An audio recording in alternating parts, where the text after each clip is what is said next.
So hello everyone. तो ये है चने की दाल जो मैंने भिगोई थी, और ये सरसों का तेल है, और ये है जीरा, और ये है खड़ी मिर्च।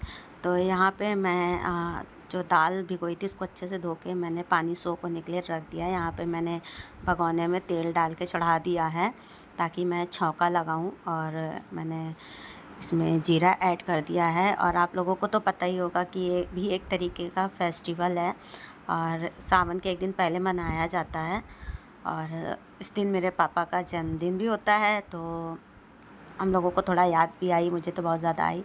तो यहाँ पे इसमें मैंने चने की दाल ऐड कर दी थी। इस तरीके से मेरी मम्मी बनाती थी, तड़का मार के। और बहुत लोग तो पीस लेते हैं ऐसे ही और बना लेते हैं, लेकिन उसमें मज़ा नहीं है। आप इस तरीके से बनाइएगा, बहुत टेस्टी लगती है। तो मैंने अभी सिर्फ जीरा और मिर्च का तड़का लगाया। आप लोग चाहे तो लहसुन भी डाल सकते हैं, लेकिन मैं नहीं डालती। उस भगवान को भोग लगाना होता है, उसका रीज़न होता है। तो यहाँ पे मैंने नमक ऐड कर दिया। नमक आप अपने टेस्ट के अकॉर्डिंग ही रखिएगा। मैं थोड़ा ज़्यादा ही रखती हूँ ताकि, क्योंकि आटे में मैं नहीं मिक्स करती हूँ नमक। और ये थी हल्दी, तो इसलिए थोड़ा सा तेज़ रखिए, तो आटे से जब बनेगा तो मिक्स होके मिल के तो इक्वल इक्वल हो जाएगा। तो यहाँ पे मैंने थोड़ा सा नमक ज़्यादा ऐड रखा था। और बचपन में हम लोग खाते थे जब ये फेस्टिवल आता था। इसको भूलते क्या है, मैं भूल जाती हूँ। और यहाँ पे इसमें मैंने पानी डाला। पानी ज़्यादा ही डालिएगा क्योंकि चने की दाल गलने में समय लेती है।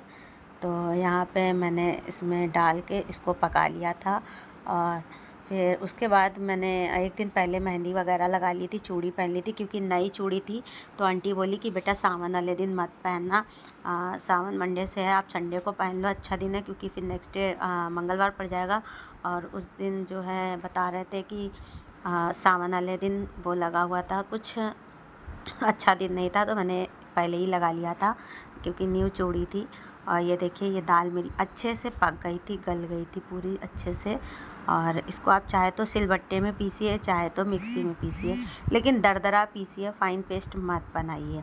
तो मैंने इसको थोड़ी देर ले जाके एसी वाले कमरे में रख दिया था ताकि ये जल्दी ठंडी और ड्राई हो जाए, ताकि मैं मिक्सी में इसे पीसूँ तो ये ज़्यादा गीली ना रहे। तो इसी तरीके से आप करिए। चाहे तो आप रूम टेम्परेचर पे आधा पौन घंटे के लिए रखिए। देखिए, ऐसे ही मैंने कलछुल की मदद से ही मिक्स हो जा रहा था, लेकिन फिर मैंने ठंडा करने के बाद इसको मिक्सी में पीसा, और मिक्सी में दरदरा पीसा, या ना कि फ़ाइन पेस्ट बनाया, क्योंकि फिर बेलने में भी प्रॉब्लम होती है। तो मैंने मिक्सी में दरदरा पीस लिया था। ये देखिए, बिल्कुल ड्राई पेस्ट था ये। और अब अगर आप इसको ज़्यादा भी भर देंगे तो आपका आटा जो है वो फटेगा नहीं। तो यहाँ पे देखिए कितना ड्राई था।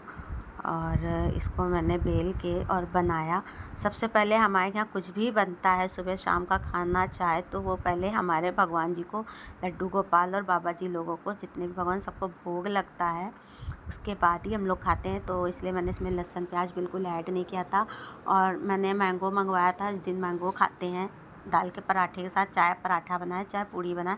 तो मेरे हस्बैंड बोले तुम पराठे बनाओ, पूड़ी मत बनाना, मेरा पराठे खाने का मन है। तो यहाँ पे मैंने भर के बनाया। और मैंगो मैं ना इनसे बोली थी कि तुम दशहरी आम मत लाना, अल्फांसो टाइप वाला जो आता है वो येलो येलो, वो लाना, क्योंकि मुझे जो सफ़ेदा आम बोलते वो भी नहीं पसंद, उसमें रेसे बहुत होते हैं, और दशहरी आम में कीड़े बहुत हो जाते हैं, और इन दिनों ज़्यादा हो जाते हैं, तो मुझे घिन आती है। एक दिन मैंने कीड़ा देख लिया था, मेरे यहाँ ये ले आए थे, 4-5 किलो इकट्ठा ले आए थे। तो मैं काट रही थी बच्चों के लिए, तो उसमें 2 कीड़े निकले, तो मेरे उल्टी सी होने लगी। तो ना मैं खाई, ना मैं किसी को खाने दी। मैंने दोनों तीनों आम जो थे फेंक दिए। तो मुझे घिन लगी, मैंने सारा दिन खाना नहीं खाया था घिन के मारे। तो इसीलिए मैंने इनको मना कर दिया था। इस टाइम पे आप लोग भी दशहरी आम ना खाएं, क्योंकि इनमें कीड़े हो जाते हैं इन दिनों। तो ये फेस्टिवल हम लोग ने, छोटा फेस्टिवल होता है, लेकिन अपने हिंदू धर्म में छोटे छोटे फेस्टिवल भी कितनी खुशियाँ दे जाते हैं। बचपन में हम लोग जब छोटे छोटे थे तो हमारी मम्मियाँ बनाती थी और हम लोग खाते थे। अब हम लोग बनाते हैं, हमारे बच्चे हस्बैंड बनाते हैं। तो जैसे मैं हर वीडियो में बताती थी, मुझे अच्छी अच्छी रेसिपीज बनाने का बहुत शौक है। और देखिए, मेरा पराठा पटाखा बोल दिया, सॉरी, मेरा पराठा कहीं बिल्कुल भी फटा नहीं है। तो यहाँ पे मेरी चूड़ी भोग लगा रही है। तो थोड़ा सा मूड खराब हो गया था कि मैं नहीं लगा पाई। तो यहाँ पे मेरी चूड़ी भोग लगा रही थी, क्योंकि जो पापा हैं वो मैंगो कट कर रहे थे। तो यहाँ पे मैंने बोला बेटा तुम भोग लगा दो बाबा जी को और श्याम जी को। तो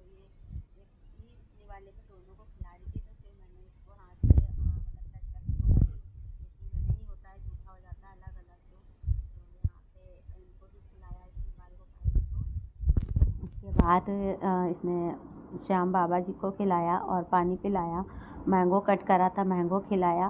तो यहाँ पे हम लोग इसी तरीके से सुबह शाम बाबा जी को और लड्डू गोपाल जी को भोग लगाते हैं। उसके बाद ही हम लोग कुछ खाते हैं, क्योंकि सुबह 6 बजे जो भी जैसे बच्चे नाश्ता करते हैं, दूध वगैरह या चाय, कभी चाय पराठा कुछ भी हो जाता है, तो उससे पहले हमारे भगवान की खाते हैं, करके जाती है। तो यही चीज़ें हैं जो संस्कार हम अपने बच्चों को देंगे, वही वो सीखेंगे। और जैसे हमने जो सीखा है, तो हमारी जो दादी थी वो हम लोगों को डांट डांट के रामायण हो गया, ये सब चीज़ें दिखाती थी कि देखो। तो आज भी हम लोगों को वो सब रटा हुआ है, वही संस्कार मैं अपने बच्चों में देना चाहती हूँ। जो कि कुछ लोग हैं मेरे आसपास पड़ोस में, वो कहते हैं कि जानवी बेटा बहुत अच्छी सीख दे रही हो तुम, ये बहुत अच्छी चीज़ है। मेरी पूर्वी सुबह शाम पूजा करती है, और अब तो जब से कल से शिव जी की स्थापना हुई है, तब से मेरी पूर्वी डेली बाहर भी पूजा कर रही है। तो यहाँ पे मैंने अपने हस्बैंड को चेक कराया कि कैसा बना है, तो बोले बहुत अच्छा बना है। और ये देखिए सावन बनाया इन्होंने, 2 टी-शर्ट ग्रीन ली थी, एक कल पहना था, एक दिन पहले पहना था, तो हम लोगों ने सेम सेम पहना था। तो अगर मेरे वीडियो अच्छे लगते हैं तो प्लीज़ लाइक कमेंट शेयर करना बिल्कुल मत भूलिएगा। मिलते हैं नेक्स्ट वीडियो में, बाय।